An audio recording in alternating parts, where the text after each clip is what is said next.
Hey everyone, today's a pretty lean update with a pretty big tag on it, the release of Division 3.1. Over the course of January, we've been hard at work fixing, improving, and adding on to our Division 3 release. And with 170 items in our changelog, it's almost double the size of our patch for Division 2 back in 2023. Most of these items are back-end systems or general fixes, but we've got a few more obvious improvements to show you today. For the full changelog, check out the file download. Most members of the team are on Nvidia graphics cards, and so when issues snuck in where users on AMD or integrated graphics would see cube mapping errors. We're not exactly sure why, but it seems that Nvidia cards handle underlying specular issues a little more gracefully than other GPUs. This was a two-part problem. Vista had issues with cube maps not being built correctly, but in addition, if a missing specular map was specified in a materials VMT, it would show up incorrectly for AMD and integrated users. A team member with an AMD GPU was our guinea pig to solve these problems, and they took the before and after shots here. Now that we're aware of the root causes a bit more, we also now have tooling we can run before each release to comb through and eliminate possible issues going forwards. Well, the cat's out of the bag. The Antlion King, our crowning achievement of Division 3, was a fight that wowed those who played it with the spectacle and scale of this climactic showdown. However, we found the second phase of the boss fight had some balancing and telegraphing issues that led to some players getting frustrated. In 3.1, the hitbox for the tentacles and sinew balls was made much more forgiving, and as you see in the footage here, we've considerably toned down the antlions in this section of the fight as well.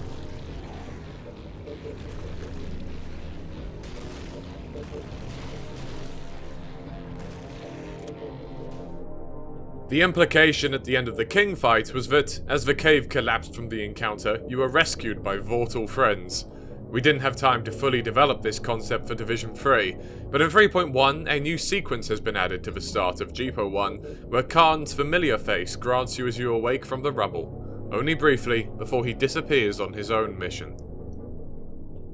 The OICW scope-in mode came with a mechanic which would gradually bloom the firing cone when fired in full auto.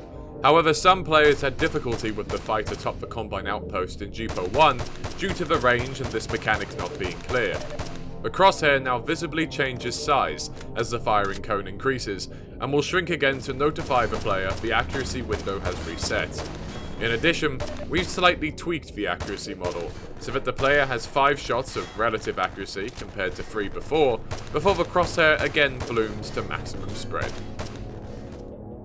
The two most notable visual enhancements in Division 3.1 are both in GPO 2. Firstly, the hidden GR9 room was fairly basic before, as a deliberate nod to its old school retro influences, but we decided to give it a combined coat of paint in 3.1. And, outside, we've both changed the actual sky to match the timing of the surrounding maps better, and re-art past the 3D skybox with additional details, far-off geometry, and smoke and fog effects, so that the vista comes together much better. The last major content addition in Division 3.1 is from a newcomer to the team, Chaotic, who joined us not long after Division 3 released. He had a fantastic idea for how to overhaul the T-Bot vs Guard sequences SFX. Take a watch and listen for yourself.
And that's all for the 3.1 update. The release is already live and you can view the full changelog on the download link.